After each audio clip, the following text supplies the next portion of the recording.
Good morning भाई बहनों। यह वीडियो क्लास कक्षा 12 के भाई बहनों के लिए विशेष रूप से लेसन 6 डीएनए आवश्यक पदार्थ में लास्ट लेक्चर है। आणविक जीव विज्ञान का मूल सिद्धांत, central dogma of molecular biology. Central dogma of molecular biology में इसमें यह दिखाना है कि किस प्रकार से जो कोशिका के अंदर प्रोटीन का संश्लेषण होता है उसका नियंत्रण किसके द्वारा होता है।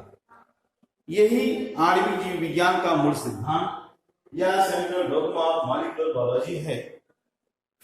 जैसे कि हम सभी लोग जानते हैं, कोशिका में केंद्रक होता है और केंद्रक में डीएनए होता है। डीएनए कोशिका के समस्त उपापचयों पर नियंत्रण रखता है।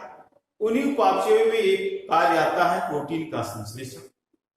कोशिका में किस प्रकार की प्रोटीन की आवश्यकता है इसका निर्णय न्यूक्लियस में उपस्थित डीएनए और डीएनए में उपस्थित जीन के द्वारा होता है।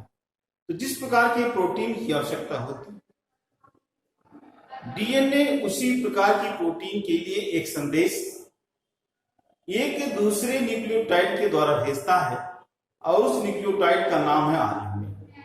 तो आरएनए जो है, जिसे हमने पिछले वीडियो में बताया कि कई प्रकार के आरएनए होते हैं, तो उस आरएनए के द्वारा जो यह कार्य करता है वह मैसेज लेकर के कोशिका द्रव्य में आता है और फिर कोशिका द्रव्य में उपस्थित अमीनो अम्ल की सहायता से उस प्रकार के प्रोटीन का संश्लेषण करता है। तो इस प्रकार से सूचना के यह संचार अर्थात डीएनए टू आरएनए, आरएनए से प्रोटीन संश्लेषण, तो सूचना के इस एक दिशीय संचार यूनी डायरेक्शनल फ्लो की विचारधारा को वाटसन क्रिक या क्रिक 1968 ने दिया था। जो भी हमने बताया कि कोशिका में केंद्रक के द्वारा या आरएनए को मैसेज, कूट संदेश, और उस कूट संदेश का फिर पहुंच करके साइटोसॉल में भाषांतरण के द्वारा प्रोटीन का संश्लेषण करना, यह एक दिशीय संचार व्यवस्था है। और इस विचारधारा को क्रिक ने दिया था। इनके अनुसार डीएनए क्या होगा, रिप्लिकेशन होगा, अर्थात जो जंग होगा फिर क्या बनेगा, वह बहुत से जो है वो डीएनए बनेगी कह सकते हैं, और उन डीएनए में फिर ट्रांसक्रिप्शन होगा तो आरएनए का निर्माण होगा। और फिर आरएनए जो है वो क्या करेंगे, जो सूचना डीएनए के द्वारा आरएनए को दी गई है उस सूचना को लेकर के वो पहुंचेंगे कहां, साइटोसॉल में, और साइटोसॉल में पहुंच करके ट्रांसलेशन करेंगे।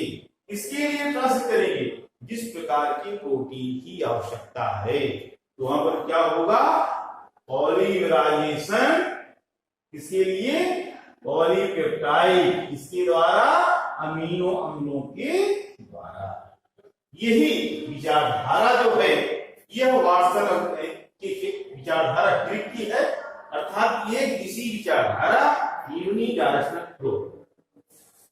अब दूसरी बात आती है कि उत्क्रम अनुलेखन ही भी आता है, रिवर्स ट्रांसक्रिप्शन। जैसे कि ट्यूमर वायरस होता है, वायरस नाम सुने हैं, ट्यूमर वायरस। इस विचार में कैसे होता है, इसकी विचारधारा ट्रेमिंग एम बाल्टीमोर ने दिया था और इसके कारण नाम दिया गया टेमिनिज्म। टेमिन बाल्टीमोर ने बताया जैसे कि वहां पर जो मुख्य केंद्रीय पदार्थ है, न्यूक्लियोटाइड है, वो आरएनए है। तो यहाँ पे रिप्लिकेशन पहले आरएनए होता है और फिर आरएनए से रिवर्स ट्रांसक्रिप्शन अर्थात उल्टा उत्क्रम अनुलेखन क्या बनता है, डीएनए बनता है। सीडीएनए दिया गया है। अब डीएनए के द्वारा फिर ट्रांसक्रिप्शन होगा अर्थात अनुलेखन होगा, आरएनए निर्माण होगा। आरएनए फिर जो है जो द्रव्य अर्थात साइटोसॉल में जाएगा, उस द्रव्य में वहां पर ट्रांसफर करेगा इसका प्रोटीन निर्माण के लिए। जिस प्रकार के प्रोटीन की आवश्यकता होगी उस प्रकार की प्रोटीन का वह जो मैसेज आया है डीएनए के द्वारा उसका संश्लेषण होगा। तो इस प्रकार से ये वायरस केस में और एक चीज देखा गया है, बहुत से जो प्लांट वायरस होते हैं उन प्लांट वायरसों में ज्यादातर कुछ अपवादों को छोड़ दिया जाए तो प्लांट वायरसों में उनका जो मूल जेनेटिक पदार्थ होता है वो आरएनए ही है। वहां भी क्या होता है, डीएनए होता ही नहीं है। जहां डीएनए होता ही नहीं है तो सीधे आरएनए से रिप्लिकेशन आरएनए और फिर आरएनए ट्रांसक्रिप्शन करेगा सीधे आरएनए को, अर्थात डीएनए नहीं मिलेगा। तो आरएनए से सीधे ट्रांसक्रिप्शन होगा आरएनए के लिए, आरएनए बनता है मैसेंजर आरएनए, और यह ट्रांसक्रिप्शन क्या करता है द्रव्य में तथा साइटोस्केलेटन में, और प्रोटीन का संश्लेषण हो जाता है। इसी को यहाँ हमने दिखाया गया है, इसको सेल मान लिया है, इसको न्यूक्लियस मान लिया है। न्यूक्लियस से अर्थात डीएनए के द्वारा ट्रांसक्रिप्शन हो रहा है, न्यूक्लियस क्या बनता है आरएनए बनता है।